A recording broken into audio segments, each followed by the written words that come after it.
Assalamualaikum warahmatullahi wabarakatuh. Wah,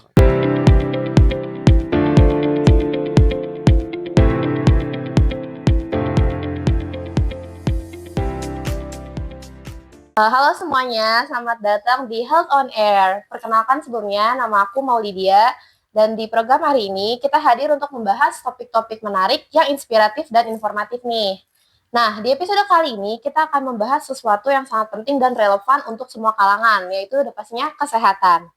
Kesehatan itu tuh salah satu aset paling terbesar yang seringkali tuh kita abaikan. Padahal, kualitas hidup kita sangat bergantung pada kesehatan. Kita akan mengupas tuntas tentang menjaga tubuh tetap sehat, pola hidup seimbang, hingga cara mencegah penyakit di era yang modern ini. Nah, di sini kita juga kedatangan bintang tamu yang spesial nih. Ada Dokter Arya. Halo. halo. Bisa perkenalkan dirinya dulu? Iya, sebelumnya Assalamualaikum warahmatullahi wabarakatuh. Saya namanya Dr. Arya Yuda Tripratomo. Terus apa lagi kalau perkenalan? Ya kita bakal ngobrol-ngobrol aja Oh di iya, sini ya dan boleh, boleh, ngejawab boleh, boleh. pertanyaan-pertanyaan tentang kesehatan dan pertanyaan pertama nih yang paling basic banget. Oke, Apa sih yang memotivasi Dokter Arya nih untuk jadi seorang dokter? mungkin yang pertama motivasi dokter itu untuk melanjutkan motivasi dalam diri yang sebenarnya ya, itu sebenarnya untuk melanjutkan pekerjaan yang sudah ada. Kayak misalkan apa namanya keluarga aku itu kan memiliki bisnis di bidang kesehatan. Nah, apabila karena sudah di bidang kesehatan, makanya bagaimana caranya biar bisa melanjutkan bisnis tersebut. Nah, itu dengan salah satunya menjadi dokter agar bisnis kesehatan itu ada yang megang, ada orang yang ngertinya gitu. Terus yang kedua mungkin karena cita-cita dari masih kecil ya. Terus mungkin yang terakhir itu untuk membantu masyarakat, menjadi perantara, menjadi ya perantara Allah. Yang menyembuhkan itu sebenarnya Allah. Dokter itu cuma sebagai perantaranya aja Ya gitu. benar-benar. Terus yang terakhir mungkin pesan buat yang lain-lainnya, kalau misalkan nih mau jadi dokter, apalagi dokter di Indonesia ya, kalau motivasinya mau cepet kaya itu nggak bisa sebenarnya. Sesuai realita Karena nggak orang-orang sesuai atau yang realitanya. ada Kalau di mau, sinetron-sinetron tuh nggak iya, sesuai jauh banget. kalau mau kayak cepet kaya ya mending jadi pengusaha gitu, nggak Bukan bisa jadi dokter. bukan jadi dokter. Nah, terus yang kedua nih, gimana perjalanannya bisa sampai ada di titik ini dan ada apa aja tantangan terbesar yang pernah dihadapin? Perjalanan sampai di titik ini sebenarnya kalau dipikir-pikir ya, eh mungkin kalau misalkan dibandingkan sama teman-teman, sama sivitas-sivitas, kemudian sama sejawat-sejawat yang lain, aku ini bukan termasuk orang yang jenius gitu. Bukan termasuk orang yang pintar. Bahkan terkadang kepikiran juga kok bisa bertahan sampai sini begitu. Dan ada beberapa dulu mahasiswa-mahasiswa kedokteran itu yang kayak di semester 1 udah hilang, semester 2 hilang, semester 3 hilang. Dan ternyata kalau misalkan aku bandingkan sama diri aku yang sebenarnya nggak jenius-jenius banget ini, itu kuncinya tuh cuma satu, jangan males. Seriusan. Itu kayak, karena terkadang ya, teman-teman aku yang nggak bisa survive di fakultas kedokteran kemarin itu adalah orang-orang yang kalau lagi kuliah, misalkan lagi kuliah, dia tiduran di belakang main HP gitu. Itu Jadi nggak biasanya yang kayak merhatiin gitu, nggak ya. merhatiin kuliahnya. Terus juga mungkin yang misalkan mau ujian, itu nggak ada belajarnya sama sekali. Malah ngelantur-ngelantur kemana. Itu ada beberapa teman-teman yang kayak gitu. Terus kalau tantangan terberat, mungkin survive itu sendiri pertama, itu merupakan tantangan berat sih, karena ada rasa ketidakpastian gitu, apakah bisa survive selama berapa, preklinik 3,5 tahun, koas 2 tahun, itu sama sekali nggak nggak ada kepikiran bisa survive di situ sebenarnya. Terus mungkin tantangan terakhir yang agak rumit itu ujian negara waktu itu, UKM PPD. Itu waktu itu benar-benar ujiannya, kalau misalkan gagal di ujian itu harus ikut di ujian lain, dan itu prosesnya juga proses belajarnya juga nggak sebentar gitu. Aku dari 2000 bulan apa ya waktu itu ujian, kalau nggak salah dari bulan Maret ujiannya, di bulan, ya kayaknya sebulan sebelum deh, sebulan sebelumnya itu ada ujian ujian tulis, ujian pilihan ganda, MCQ, sama ada ujian OSCE. Ujian OSCE itu kayak kita role play, ada pasiennya, ada dokternya, nanti ada dokter pengujinya juga. Palingan kalau tantangan terberat terakhir sih itu. Tapi inti dari semuanya nih, kunci dan intinya tuh adalah tetap tekunin belajar dan Tetap gak malas-malasan, rajin iya, ya itu mah kuncinya. nggak bisa sih kalau kalau malas nggak akan survive. Ya karena apalagi dokter ya, itu tuh tanggung jawabnya apalagi ke depannya tuh besar banget. Nah ini, gimana caranya menangani tekanan dan tanggung jawab di umur yang masih tergolong muda? Tergolong muda kalau dibandingin sama siapa nih?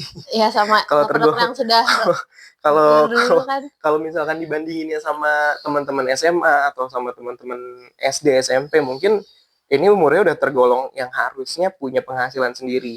Cuma karena jadi dokter, penghasilan sendirinya itu belum bisa dicapai di umur berapa, 24 tahun sekarang. 24 tahun itu belum punya penghasilan sendiri. Palingan ada yang namanya bantuan biaya hidup dari pemerintah, itu doang sih. Terus tadi apa pertanyaannya, Sur? Tanggung jawabnya di umur yang masih tergolong muda itu aja. Menangani tekanan dan tanggung jawab. Kan pasti jadi dokter tuh ada tanggung jawab menangani pasien tuh pasti ada rasa-rasa tekanan. Mungkin kembali lagi ke yang pertama tadi ya. Kalau misalkan dokter itu cuma perantara dari Allah gitu. Jadi sebenarnya memberi penyakit, memberi kesembuhan itu bukan dokternya begitu, kurang lebih begitu. Jadi agar dapat menghadapi tekanan mungkin tidak terlalu memikirkan hal yang di luar kendali kita. Okay. Kita cuma bisa membantu-bantu saja. Kurang lebih mirip sama filosofi stoicism kalau tahu ya. Apa tuh? Kasih tau dong. Stoicism itu yang kayak intinya kurang lebih ya kita nggak usah terlalu memperhatikan apa yang tidak bisa kita kontrol gitu. Yang di luar kendali kita. Di luar kendali kita nggak usah terlalu diperhatikan. Bukan diperhatikan iya, bukan cuek, tapi kita terlalu jangan terlalu terpaku sama hal yang tidak bisa kita kontrol. Kurang lebih seperti itu sih. Oke. Kalau menurut Karen nih, apa masalah kesehatan terbesar yang lagi dihadapin sama masyarakat Indonesia ini sih? Oke, masalah kesehatan terbesar ya. Sebenarnya dari zaman koas waktu itu sampai sekarang, masalah kesehatan sebenarnya itu bukan di kesehatannya persis gitu, tapi di pendidikan. Kurangnya pendidikan masyarakat Indonesia itu yang menyebabkan kayak mungkin rehospitalisasi, pasien bolak-balik karena penyakit yang sama, atau misalkan ada hal-hal yang sulit dicapai oleh pemerintah, misalkan kayak target stunting dan lain-lain. Itu sulit tercapai karena kurangnya pendidikan sebenarnya sih. Banyak banget hal-hal yang kalau misalkan kita dokter temukan di rumah sakit yang sebenarnya tuh udah harusnya obvious banget. Cuma kenapa nggak seperti itu gitu. Jadi menurut aku sih pendidikan yang menjadi masalah kesehatan, kurang lebih seperti itu. Oke. Nah kalau gitu gimana kontribusinya Dokter Arya ini dalam meningkatkan kesadaran masyarakat tentang pentingnya menjaga kesehatan? Dan kira-kira tuh ada langkah-langkah sederhana apa yang bisa dilakuin masyarakat nih kayak kita untuk menjaga kesehatan? Mungkin kontribusi dokter-dokter kali ya. Kalau kontribusi aku terlalu sempit mungkin nanti. Mungkin kalau kontribusi dokter itu masing-masing kan sudah megang perannya masing-masing ya. Kayak misalkan dokter jaga IGD itu dia sebagai lini pertama kalau ada pasien sakit. Dokter di puskesmas itu dia melakukan pencegahan promotif dan kuratif, promotif dan preventifnya, terus yang pejabat-pejabatnya kayak misalkan di kementerian, kemudian di dinas kesehatan, itu yang bikin aturan-aturannya, kurang lebih seperti itu. Sebenarnya untuk semuanya sih ya semuanya punya kontribusi masing-masing sih. Punya kontribusi masing-masing yang kalau misalkan kita jabarkan satu-satu nanti akan terlalu panjang, kurang lebih seperti itu. Tapi pasti ada bidangnya masing-masing buat berkontribusi nyebarin ke masyarakat pentingnya menjaga kesehatan ini. Nah kalau yang tadi langkah-langkah sederhana deh yang bisa dilakuin sama masyarakat. Langkah-langkah sederhana itu mungkin itu tadi untuk di masalah pendidikan ya, biar pendidikan kesehatan itu jangan terlalu bobrok lah, kurang lebih seperti itu, jangan terlalu bobrok. Misal mulai suka membaca, terus apabila dinasehati dokter itu atau dinasehati tenaga-tenaga kesehatan itu mendengarkan dengan baik, begitu kurang lebih. Karena banyak ada yang lalai ya, bilang dokter tuh jangan dulu deh hindari makanan-makanan ini, tapi Hmm, sama pasiennya tuh masih tetap digas aja makan, ya, mengonsumsi ya itu ini, bisa. banyak yang dilanggar Memang tuh. emang sulit sih. Banyak sekali kayak konsulen-konsulen aku yang kayak sebenarnya dia punya penyakit yang sama konsulen-konsulen itu. Cuma ya gimana ya? Ya kita saling paham aja ya sama-sama manusia, sama-sama punya nafsunya masing-masing begitu kan. Mm. Kurang lebih gitu. Oke, yang terakhir nih, apa pendapat Dokter Arya tentang kemajuan teknologi di bidang kesehatan? Eh untuk kemajuan teknologi di bidang kesehatan ya menutupi kayak kekurangan-kekurangan kesehatan di Indonesia gitu. Mulai memperbaiki kayak yang tadi aku bilang soal pendidikan kesehatan, pendidikan kesehatan masyarakat Indonesia. Kalau sekarang kan kayak udah mudah banget kan, kita bisa chat GPT, bisa ada Gemini dan lain-lain. Itu uh, mereka bisa nanya kurang lebih ke situ. Cuma pasti kan kalau misalkan kita nanya ke ChatGPT soal kayak penyakit atau gimana, pasti ujung-ujungnya ngasih saran untuk ke fasilitas kesehatan terdekat kan, kurang lebih begitu. Nah, soal tadi karena ada kemajuan teknologi nih, sering banget ya di internet tuh ada yang menyebarkan informasi seputar kesehatan yang sebenarnya tuh kita semua nggak tahu nih kebenarannya benar apa enggak. Nih, kita main lebih ke mitos atau fakta. Yang pertama, infus water bisa membantu detox tubuh. Itu mitos atau fakta? Oke, sebelum jawab mitos sama fakta, mungkin disclaimer dulu ya. Ada beberapa hal-hal seperti ini itu kan biasanya diulang-ulang. Ada penelitian diulang-ulang gitu. Jadi mungkin ada penelitian yang jawab iya, ada penelitian yang jawab enggak. Sebelumnya pertama kayak gitu. Untuk infused water, kayak misalkan buah-buahan atau apa biasanya infused water apa aja sih? Buah sih paling ya, Biasanya lemon. buah ya, paling sering buah.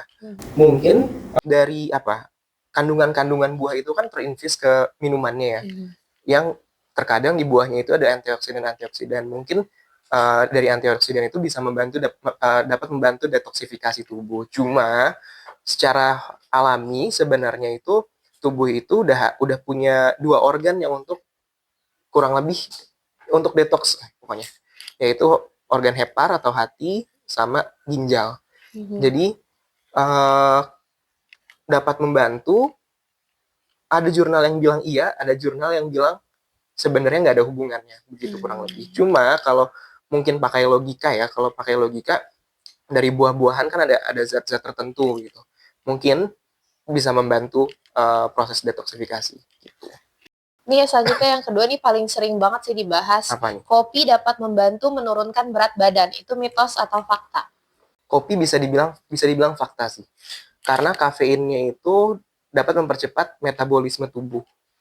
Ada syaratnya tapi kopi yang diminum bukan kopi manis, harus Nggak kopi ada hitam. gulanya ya, karena Iya, gula kan kopi. bikin. Harus kopi hitam, nggak boleh kopi manis. Jadi harus kopinya yang kopi hitam ya. Ya. Nah terus yang ketiga, makan banyak gula membuat kita bisa jadi hiperaktif. Itu mitos atau fakta? Ada yang bilang iya, ada yang bilang enggak. Jadi beberapa jurnal yang saya baca sebelumnya, ada yang bilang sebenarnya nggak ada hubungannya hiperaktivitas anak sama konsumsi gula yang tinggi.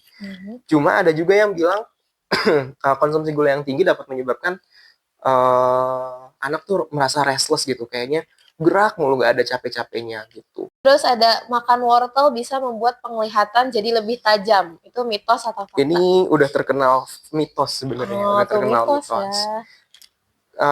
Sebenarnya wortel itu kan memang mengandung vitamin A ya. Cuma yang namanya kalau kita makan terus makanannya mengandung vitamin A misalkan, itu mungkin akan membantu menyehatkan mata gitu, tapi nggak secara langsung membuat penglihatan lebih tajam kayak misalkan tiba-tiba bisa ngelihat lebih jauh lah atau apa, itu nggak bisa. Apalagi yang katanya bilang bisa nurunin mata minus. Itu nggak bisa ya. Nah itu dia pembahasan kita di episode kali ini. Banyak sekali informasi menarik dan bermanfaat ya yang telah kita bahas bersama. Mulai dari motivasi menjadi seorang dokter, tantangan di dunia kesehatan, sampai ke mitos atau fakta seputar gaya hidup kesehatan nih. Semoga obrolan kita hari ini bisa memberikan wawasan baru dan memotivasi kita semua untuk lebih peduli terhadap kesehatan. Baik untuk diri sendiri maupun untuk orang-orang yang ada di sekitar kita.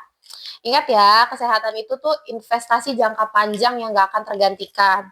Dan makasih juga buat Dokter Arya yang sudah berbagi ilmu dan Iya, sama-sama. pengalamannya, serta terima kasih juga untuk kalian semua yang telah menyaksikan. Jangan lupa untuk terus mengikuti Health on Air di episode-episode selanjutnya, karena kami akan terus menghadirkan topik-topik menarik lainnya. Sampai jumpa di episode berikutnya, tetap jaga kesehatan dan selalu menjalani hari. Saya Maulidia pamit undur diri. Wassalamualaikum warahmatullahi wabarakatuh.